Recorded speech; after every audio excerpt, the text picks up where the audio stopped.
kami dari kelompok 6. Di sini kami akan melakukan promosi kesehatan tentang ASI inklusif.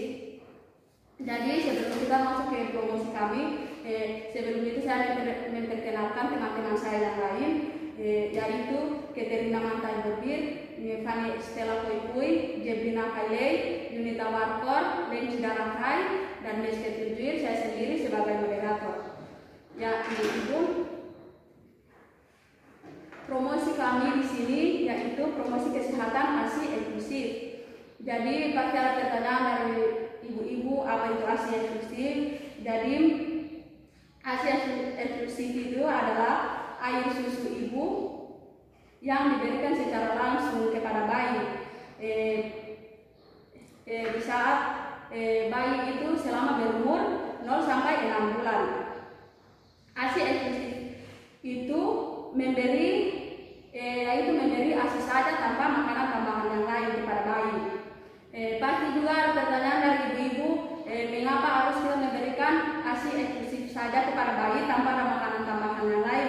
Ya ibu-ibu, karena kandungan yang ada di dalam ASI sudah lengkap ibu-ibu, sudah sesuai dengan kebutuhan bayi. Karena di dalam kandungan ASI sudah kaya akan antibodi, kaya akan lemak, kaya akan antivirus, kaya akan anti parasit, dan juga kaya akan OHA dan AHA. Bapak Ibu, juga adanya protein yang berfungsi untuk mencerdaskan otak bayi.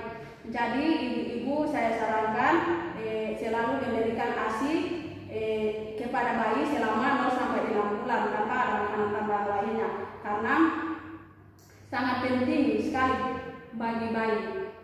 Itu macam-macam ASI. Yang pertama ASI kolostrum.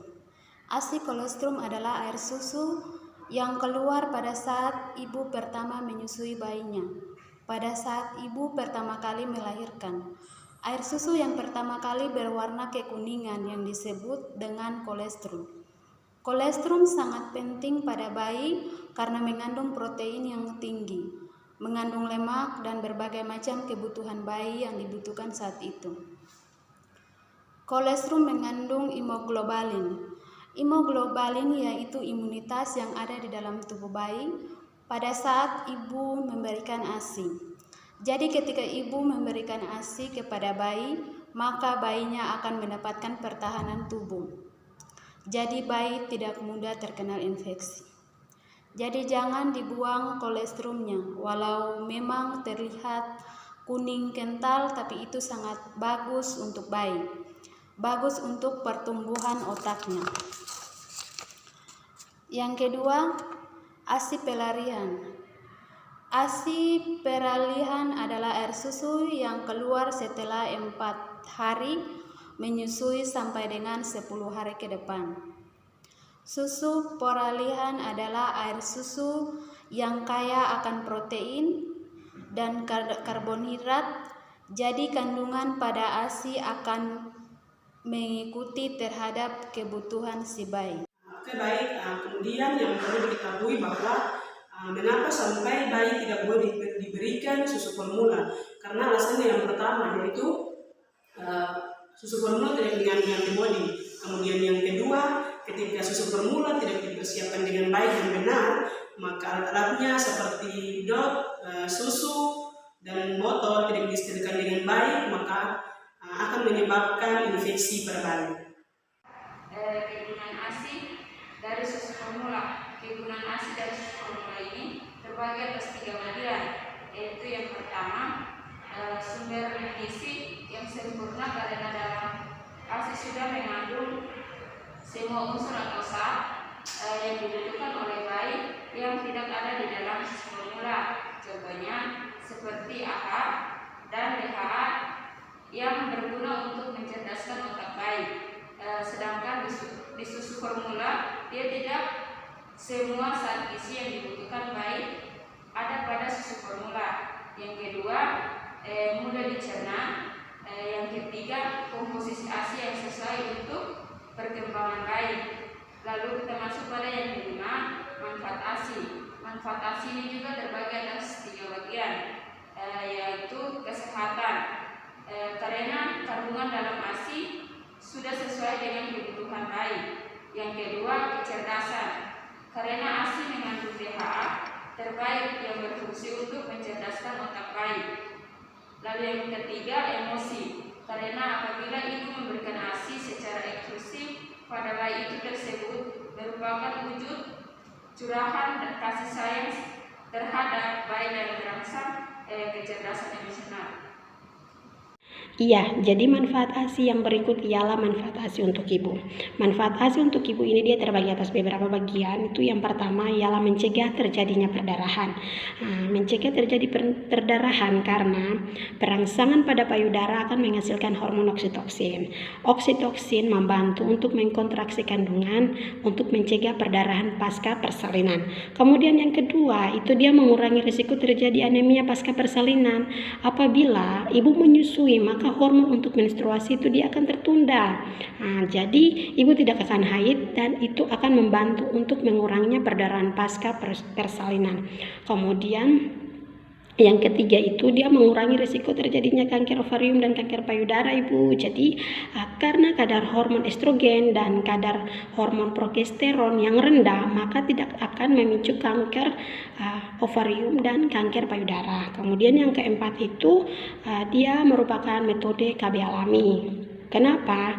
Karena hormon untuk laktasi itu dia bekerja untuk menekan hormon ovulasi. Maka itu merupakan metode kontrasepsi sementara atau KB alami.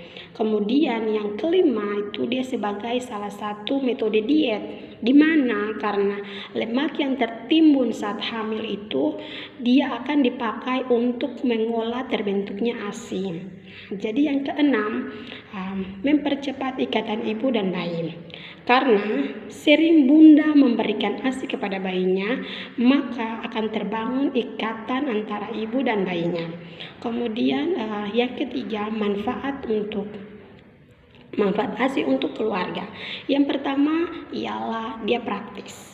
Kemudian yang kedua dia hemat biaya. Yang praktis itu ibu akan sering memberikan kepada bayi dan tidak mengeluarkan biaya apapun atau tidak membeli susu formula. Sementara yang kedua dia hemat biaya, di mana ibu dan keluarga tidak mengeluarkan biaya untuk membeli susu formula. Selanjutnya ialah tips tata cara memberikan ASI. Ada 2. Yang pertama, berikan ASI sesering mungkin. Jika ibu bekerja, ibu bisa memerah ASI secara manual atau menggunakan pompa ASI dan kemudian disimpan pada kulkas. Dan yang kedua, hindari stres, karena apabila ibu stres itu akan berpengaruh terhadap bayi. Tips yang terakhir yaitu tips memperlancar ASI.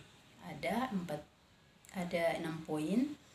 Yang pertama ialah tingkat frekuensi menyusui, memompa ataupun memerah ASI. Yang kedua, tetap dalam keadaan rileks. Nah, kenapa? Karena dengan rileks maka bisa memudahkan ibu mendapatkan volume ASI yang memadai. Dan yang ketiga, hindari penggunaan DOT, empang, dan lain-lain. Yang keempat, sesering melakukan perawatan payudara atau pijat laktasi. Dan yang kelima, hindari pemberian susu formula. Nah, kenapa dikatakan menghindari pemberian susu formula? Karena pemberian susu formula secara terus-menerus bisa menyebabkan intensitas atau peningkatan bayi menyusui langsung dari payudara menjadi berkurang. Hal ini akan membuat rangsangan untuk memproduksi ASI pada payudara menurun, sehingga ASI pun menjadi lebih sedikit. Dan yang terakhir ialah makan makanan yang bergizi. Sekian presentasi hasil kerja dari kelompok kami tentang promosi pemberian ASI eksklusif. Wassalamualaikum warahmatullahi wabarakatuh dan selamat pagi. Ayo, berikan